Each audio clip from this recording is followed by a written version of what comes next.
എല്ലാവരും നല്ല ആളുകളാണ്. പക്ഷെ നമ്മുടെ കോപം ചില നിമിഷങ്ങളിൽ നമ്മളെ മോശം ആളാക്കി മാറ്റാറുണ്ട്.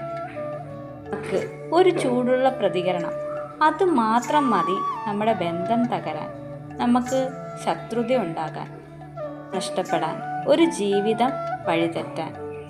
വരുന്നത് കുറ്റമല്ല, പക്ഷേ കോപത്തിന് അടിമയാകുന്നതാണ് ഏറ്റവും അപകടം. ഒരു ശത്രുവല്ല, അതൊരു സിഗ്നലാണ്. എൻ്റെ ഉള്ളിൽ കേൾക്കാൻ ആളില്ല, എനിക്ക് നല്ല രീതിയിൽ ക്ഷമ നശിച്ചിരിക്കുന്നു, ഉള്ളിൽ നല്ല വേദനയുണ്ട്. ആ സിഗ്നൽ വകവെക്കാതെ പെട്ടെന്ന് തന്നെ പൊട്ടിത്തെറിക്കുന്നു. അടുത്ത നിമിഷം നമുക്ക് പശ്ചാത്താപം തോന്നും, അങ്ങനെ പറയണ്ടായിരുന്നു, അങ്ങനെ പ്രതികരിക്കേണ്ടായിരുന്നു എന്നൊക്കെ. ശാന്തത നിങ്ങളുടെ ശക്തിയാണ്. കോപം കാണിക്കാൻ എളുപ്പമാണ്, ശാന്തത നിയന്ത്രിക്കാനാണ് ഏറ്റവും പാട്. വ്യക്തമായ ഒരു തീരുമാനമെടുക്കണം. എൻ്റെ കോപം എൻ്റെ ജീവിതം നിയന്ത്രിക്കില്ല. Thank you.